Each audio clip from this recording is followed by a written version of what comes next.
پارلمان پاکستان حکومت را دست ارتش سپرد و خلیلزاد آن را روز غم‌انگیز برای این کشور خواند. اسلام آباد از صدور فتوا توسط امارت ناامید شد و امارت اسلامی از پایان روابط تجاری بین دو کشور خبر داد. خواجه آصف از جنگ علیه کابل سخن میگوید و ترامپ از جنگ طلبی اسلام آباد حمایت میکند. اوضاع به کدام سمت روان است؟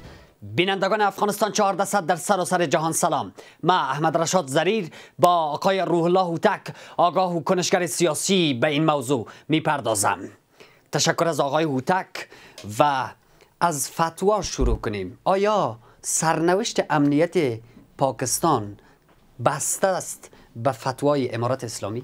بسم الله الرحمن الرحیم. جناب زریر صاحب سلام به شما، همکاران تکنیکی تان و بینندگان نهایت عزیز برنامه 1400 در سراسر جهان. السلام علیکم و رحمت الله و برکاته.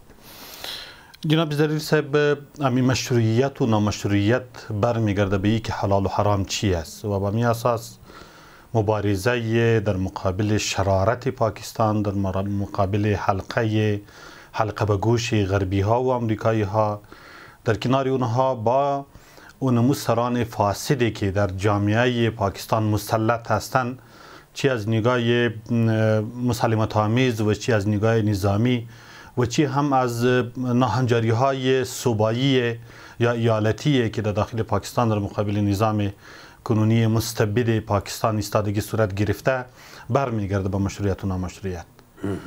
پاکستان میخواهند به امین نیرنگ از جهان و خصوصا از امریکا و یا از کشورهای خلیجی و خصوصا عرب ها کمایی بکنن، پیسه ها را به دست بیارن تا که این جنگ فرقه‌ای است و یا جنگ در مقابل نظام هست یا این جنگی نیستن که در مقابل فساد هستن. درست.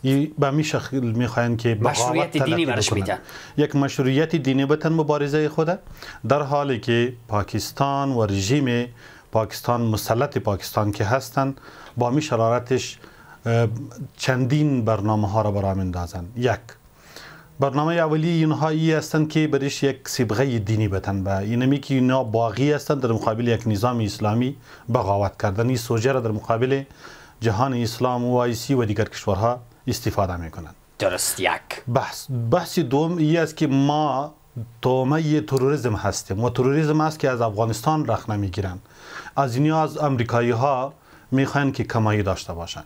گپ سیومش در کل میخواین که ما نیابت منطقوی را به دست خود داریم و به عنوان یگانه پایگاه برای غرب تلقی میشیم، چی از طرف بریتانیا که تعالی قانونی اونها را، مسیر اونها را، آیین اونها را در جغرافیای خود تطبیق میکنن و حتی سران فوجی و استخباراتی اونها برمیگردن بعد از وظیفه، بعد از خلع شدن از وظیفه، بعد از اتمام ماموریتش با می کشورها، هم به امریکا و هم به بریتانیا. درست.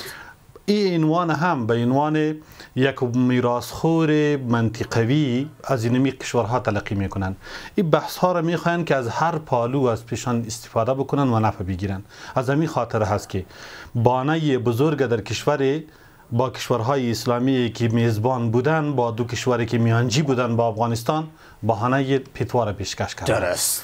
وقتی که باز به میز دیپلماتیک بشینن، باز دوجه بهانه تروریسم و مبارزه علیه تروریسم و نوعیت تروریسم و تعریف تروریسم از یک طرف پلیس بد و پلیس خوب بازی میکنه. چقدر منطقی یا غیر منطقی است میخواست حالا امارت اسلامی در موقعیتی است که بیایه برای یک کشور دیگه فتوا صادر کنه؟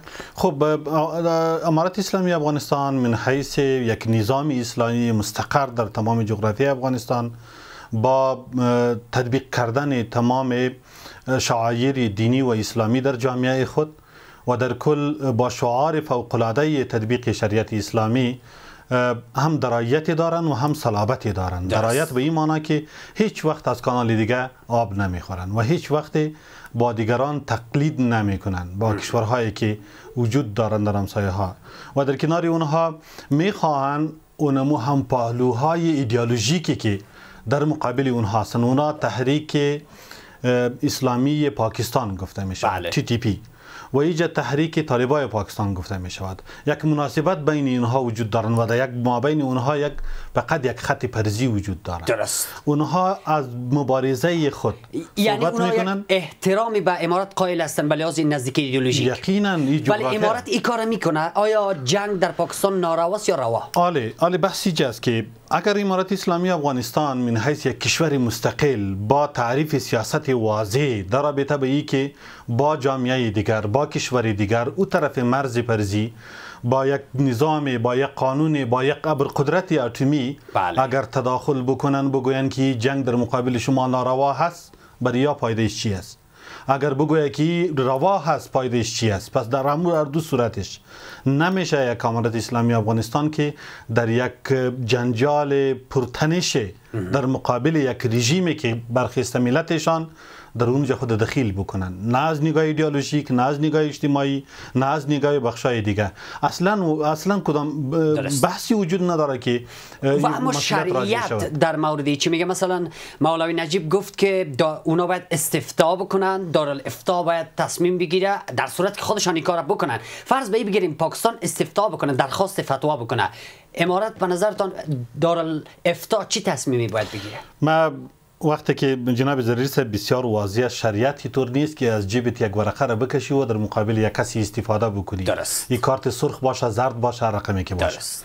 شریعت به نفع هیچ کس فیصله نمیکنه. شریعت مسیر درست یک نظام اسلامی را تعریف میکنه که حق و باطل در اوج مشخص است. درست. اگر یک کسی جهاد در مقابل یک کسی میکنه یا در مقابل یک کسی ایستاد میشه، اونها خودشان هم صبغه و راه خود تعریف کردن، پیش رفتن. امارت اسلامی اگر استفتاء صورت بگیره از امارت اسلامی یا از افغانستان یا از دارالافتای افغانستان، انتظار پاکستان باید انتظار ایران نداشته باشه که TTP در مقابل پاکستان به شکلی بیرون بکشن که اینا ناروا هستند. با فرمایش اونا انجام شود. شریعت با فرمایش سیاست. بالکل شریعت در با فرمایش سیاست در رابطه به این انحراف میگن. هیچ کسی شریعت تحریف کرده نمیتونه.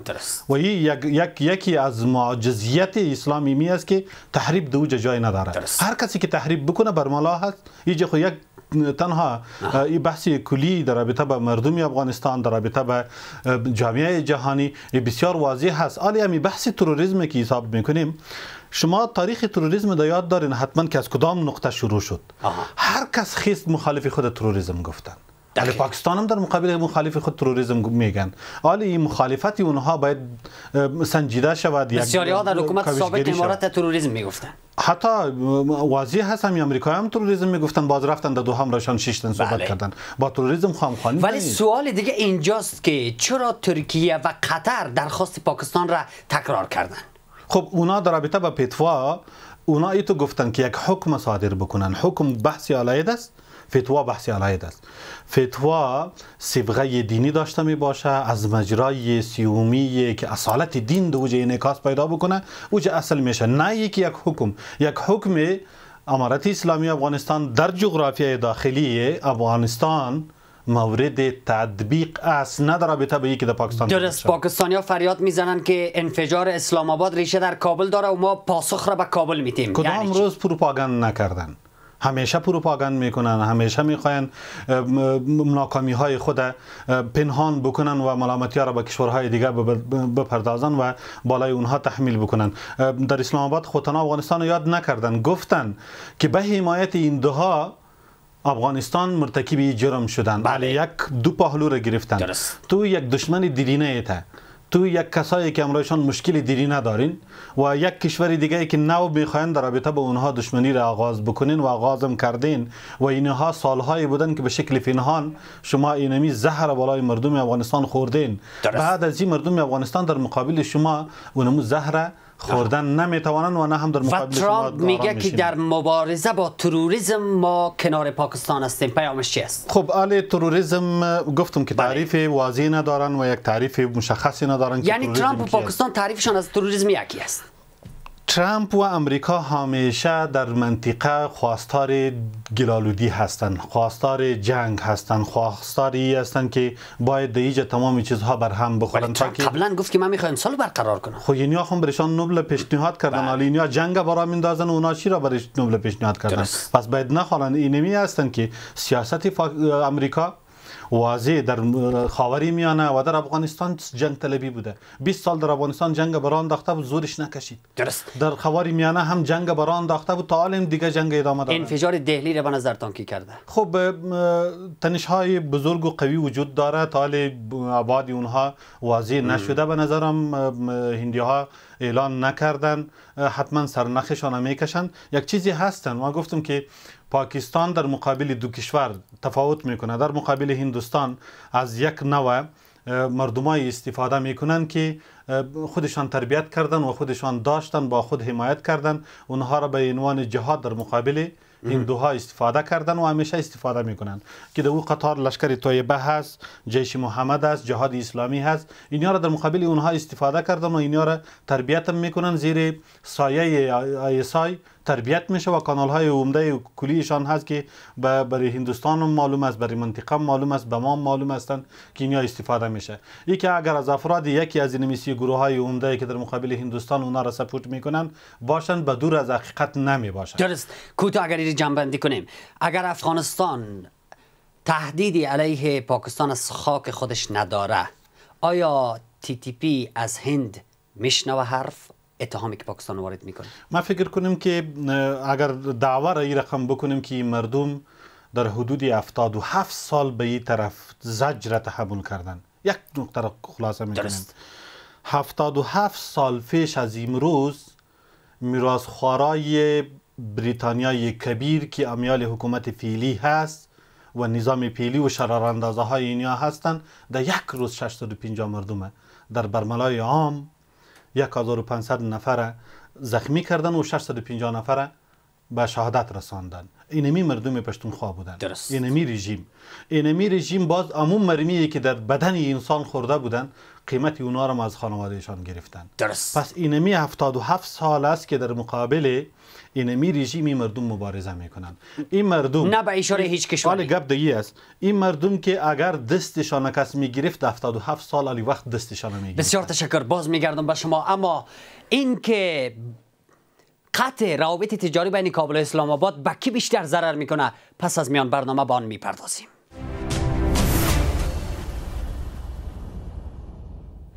ادامه گفتگو و هوتک اول کوتاه بحثتان تکمیل کنید که به اشاره هیچ کشوری TTP عمل نمیکنه؟ یقینا TTP اگر عمل میکردن 77 سال یک کسی دست اینها را میگرفتن که دستشان گرفته نشده. همیشه زجر کشیدن، همیشه جبر کشیدن، خانه هایشان ویران شدن، محدودیت ها سرش وضع شدن، از مینرال‌ها از معادن اونها استفاده کردن، هیچ نوع خدمات حکومتی برشان ارائه نشده، صدایشان کس نشنیدن، در کنار اونها برای اونها هیچ کسی پیدا نشد که اونها را به یک نوع از یک جابر از ظالم رهایی پیدا بکنند. در این صورت عالی اونها از خود هندوستان بسیار بدور هستند و هندوستان هم فکر کنیم که عالی سیاستشان در رابطه به که جنگ طلبی باشند تغییر کردن، جنگ طلب نیستن و هیچ کشور تنش ندارن بغیر از پاکستان که اونا را بالشان تحمیل وضعیت بلوچ ها از TTP فرق میکنه؟ خب بلوچ ها از سابق از بسیار زمانه های دور در مقابل پاکستان قد علم کرده بودن، هیچ وقت نخواستن که جزء پاکستان باشن. مبارزهشان ادامه پیدا کردن و تا امروز هم ادامه دارن.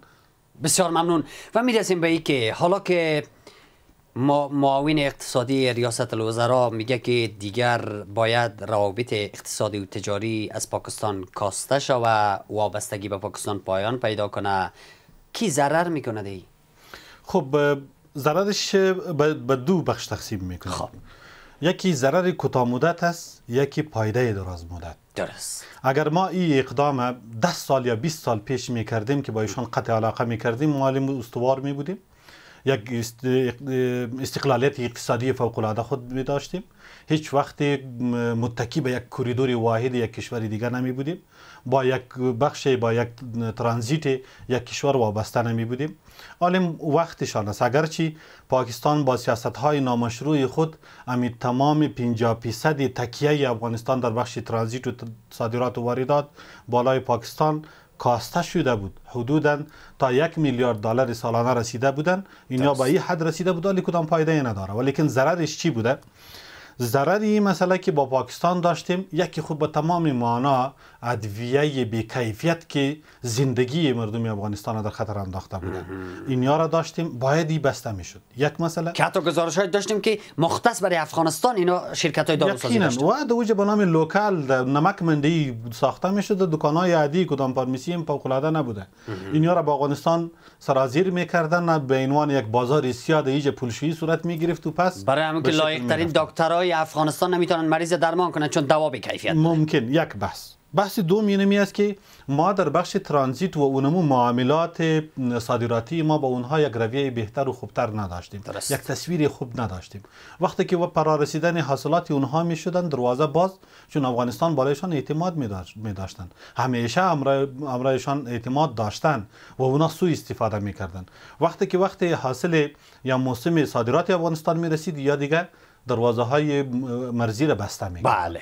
در این وقت مثل همین لحظه امیالی تنها این امروز تکرار نشده، این تقریبا در 3-4 دهه تکرار شده و واضح هست که در 3-4 دهه اکثر وقت متضرر ما بودیم. پس با تقبل کردن، با تحمیل کردن همچو ازرار از او که با اونا تجارت نداشته باشیم، بدیل ها را جستجو بکنیم. یک مسئله دوم، آلی بیاین برای ما فرصت ها کدام فرصت های خوب تری هست. ادویه پاکستان نسبت با ادویه کشورهای همسایه ما 40% بی‌کیفیت است. حالا بعد از این ما یک کیفیت 40% بالایی را داشته می باشیم در تجارت های خود که اگر ادویه را وارد می کنیم. مسئله دومش 30 تا 40% برای ما از بندر چابهار برای ما اما مواد اولیه یا موادی که مورد نیاز بازار افغانستان هست ارزان تمام میشه و از او به بالاترشان هم به خاطر ارزان تمام میشه که نه تکس یک طرفه هست، نه راه برای ما بسته میشه، نه تاجر ما تشویش داشته می باشه، یک اگریمنت و قرارداد فوق‌العاده داشته می باشیم، از اونها استفاده میکنیم. و خوبیش این میجه هست که ما به جای پاکستان یا به جای بازار چټل پاکستان یک بازار بسیار متنوع و بزرگی که 200 میلیارد تجارت با آسیای مرکزی دارن، هندوستان، اینها به دست ما میسر میشه، اونا با هم ما هم پالو میشه. پس در دراز مدت به سود افغانستان بوده. امیال دیگه به سود افغانستان شد، چون به خاطری که 50% تخفیف برای ما ایرانی‌ها اعلان کردن در رابطه با چابهار و تا 10 سال هندوستان در اوج سرمایه گذاری کردن. حالی از پاکستان که در بازار بزرگ برای ما هندوستان تلقی میشه، چون تاجری هندوستان میان دیگه مال ما را میبرن، ما بالای اونها میپروشیم، ما میتونیم که اموال خود در اوج برسن و یک بازار متنوع با نیازمندی بزرگ. پاکستان مشکل ایجاد نخواهد کرد؟ حالی پاکستان چی ایجاد کرده میتونن؟ ما گفتم که یک دفعه خو سطح مراودات ما به سطح پایین خود رسیده بود و چیزی که پایین بودن اونها رو قطع کردیم. با قطع کردن اونها 100 بار اینها در رابطه با اینمی تعاملات در مقابل مردم افغانستان استفاده سیاسی کردن. این دفعه ما فوق‌العاده مانند یک کشور مستقل منافع خود تعریف کردیم، استفاده کردیم. درست. میرسیم به این که همیشه گفته شده، همی پیشتر هم شما گفتین که حلقه در ارتش است که رفتاراش علیه افغانستان هست. حالا چرا پارلمان پاکستان که نمایندگان مردم پاکستان هستند به تقویت ارتش، به صلاحیت بیشتر حالا عاصم منیر یا هر فرد دیگه نظامی رأی میده؟ جناب زرری صاحب، شما یاد دارین حتما هر وقتی که حکومت ملکی پاکستان در رابطه به بهبود وضعیت کنونی و ناهنجار با کشورها نشست داشته می باشند، پوز پاکستان خسته در مقابل اونها قد علم کردن و اونها را بر هم زدن. به همین معنا اینمی تمام قراردادهای بخش اقتصادی و ترانزیت از طرف افغانستان با حکومت ملکی امضا می شد، پوز دروازه را بسته می کرد. امی وثاقدار در افغانستان آمد به تعاملات در کابل پرداختن و امی شویده‌ای وجود داشتن در برمل بمبار کردن. دقیقاً تمامشان از بین بردن. همچنان امیا بی صلاحیت هستند. حالا ما برات میگیم که دوج چند منابع هستند که اینا پیش میبرن. اول این است که یک منافع متضاد اونها عبارت از حکومت نظامی هستند که خواستار ایجاد قدرت و زیادت قدرت هستند و هدف اینمی تمام حرج و مرج اگر در بنو انفجار کردن، اگر در اسلام آباد انفجار کردن، اگر در هندوستان انفجار کردن، اگر در افغانستان آتش انداختن و یا هم وضعیت به وخیم کردن، این به خاطر اینمی بود که ما باید قدرت داشته باشیم تا که پاکستان دفاع بکنیم. اینا خواستار یهی هستند. یک گروهی هستند که مربوط به نظامیه هستند. درست. گروه واضح دیگه که به نام ISI هستند. اینی ISI عبارت از نمو پروژه مخفیانه هستند که نه تنها برای مردم پاکستان بلکه برای تمام منطقه کبریت در دادن و واضح هست که برای تمام منطقه در بتن. این در دادن اونها مخفیانه هست و مخفیانه میخوان که پیسه را کمایی بکنن با بانه هایی که پیشتر در بحث اول اشاره کردیم. اونا را کمایی میکنن، میرن و زندگی و امرار معیشت خود داشته میباشن، نه در قصه ملت خود هستن و نه در قصه افغانستان و نه در قصه منطقه. اینا ISI هستند که از کانال MI6 موساد و CIA آب میخورن و این آسیایشان هم چالان است و پیش میرن. این منافع اونها بازی هستند که نه فوز میخواین و نه هم حکومت ملکی را. یک دنیای دیگر را برای خود آباد کردن و از اونها استفاده میکنن. منافع دیگری که حکومت ملکی هستند، هم به صلاحیت، هم به توان و نه هم درایت و صلاحیت و توانایی سیاسی و اگریمنت هایی که یک کشور با یک کشور دیگر داشته باشد، اما عمق حکومتداری و دیپلماسی حکومت بین دول که است. اونمو بحثا را به یک نوع پیچیدن که اونا از اردویشان صلاحیت ندارند. پس اینمی سه منافع متضاد پاکستان، هم ملت پاکستان با کام مرگ بردن، هم منطقه را در مقابل اونها به اعتماد ساختن و میال هم افغانستان که درگیر است با حکومت ملکیش درگیر نیست، با دو گروهی که منافع متضاد خود دارند که یکیش فوج است و دیگهشان هم ISI هستند. اردویشان نظامی هستند و در مقابل اونها درگیر هستند. اگر امروز فیصله به این شود که فوج پاکستان با مردم افغانستان به نتیجه برسه، با حکومت افغانستان به نتیجه برسه، فکر کنیم که نه ISI دیگه تردید داره و نه حکومت ملکی. درست. و ایران و روسیه حالا کمر بستن که میان جگری کنن. امیدی به بازگشت مذاکره، دیپلماسی و سیاست دیپلماتیک هست؟ ما فکر کنیم که ایران و روسیه، چین، همچنان قطر، ترکیه، این تمامی او کانال های هستند که در مقابل اونمو برنامه مخفی ISI در داخل پاکستان که یک خطر بزرگ فعلا برای تمام منطقه تلقی می شوند و یک پروژه بزرگ زیر دست دارند که به نام داعش خراسان هستند که نه ترکیه از اونا با امان هستند، نه ایران، نه روسیه، نه چین و نه هندوستان. این تمامشان از پیشان در امان نیستند. اینیا ثبات منطقوی میخواهند. وقتی که ثبات منطقوی میخواین، پس نمیگذارن یک کشوری که ثبات منطقوی را بر هم بزنن، به خاطر که مزیت‌هایشان دیدن.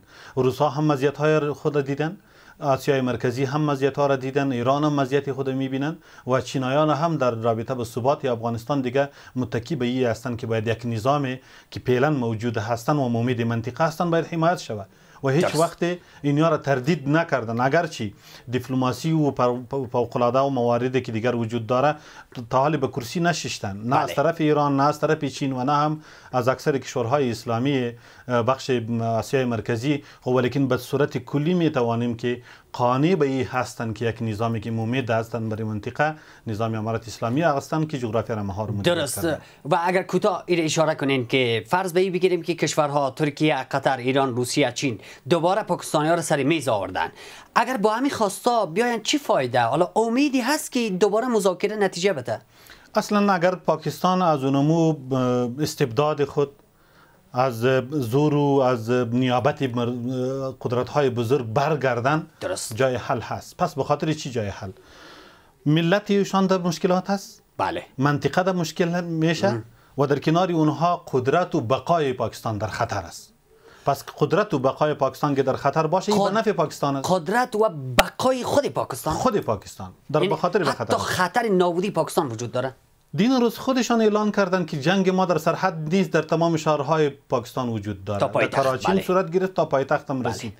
این بقا دیگر چی رو گفته میتونه؟ اما گپ عامیانه هست، میگه کسی میمرد، یا کسی دیگه برش گفتن که این میموره، گفت نه ما نمیموریم، دلم زنده است حالا، یا بدل میفهمیم که یک ذره قوی هستیم. یعنی فقط مرحلهش به مدل خود رسیده. دلش تاله میتفه ولیکن از پا و دستایشان دیگه اگر زلا فرض بکنیم نه کلیش کار میکنه، نه دستش کار میکنه و نه پایش کار میکنه. یک پایشان هم به اراده کلیش پیش نمیره. نه بلوچستان به فرمان پنجاب پیش میره، نه صوبه سرحد به فرمان پنجاب پیش میره و نه سند. فقط میمانه یک پنجاب که داخل پنجاب هم دیگه مقاومت نظامی آغاز شده. و در یک دقیقه نتیجه گیری خواجه آصف پیوسته با غرش میگه که ما امکان داره به افغانستان دوباره حمله کنیم. اگر این اشتباه را تکرار کنند پاسخ امارات چه خواهد بود؟ هم پاشیدن پاکستان در راه است. افغانستان متانت دارن، توانایی دارن، غیرت دارن، عزت دارن، آبرو دارن و از اونها حفاظت و دفاع خواهد کردن و قسمی که میکنن. این دفاع کردن این دفعه فکر کنیم که این را به شکل شعار نمیگیم، ولی عملا میگیم که مرد و زن، خرد و کلان، بچه و پیر، هر کدامی اونها در مقابل پاکستان به قسم انزجار و شکایت و توانایی ای را دارن که مقابله بکنن در مقابل مثل که در مقابل روسیه کردن، مثل که در مقابل پاکستان میکنن و مثل که در مقابل امریکا کردن، به خاطر که هر تجاوز بالای حریم افغانستان صورت بگیره تجاوزی هستند که با امریکایی‌ها فرق نمیکنه، تجاوزی هستند که با روس فرق نمیکنه. مرد و زن بدون اسلحه در مقابل روس خستن، در مقابل پاکستان هم خسته میتوان. روح الله تک آگاه و کنشگر سیاسی، سپاس از حضورتان. سلامت باشید. و ممنون شما که همراه ما بودید. تا فردا شام لحظات بکام. خدا نگهدار.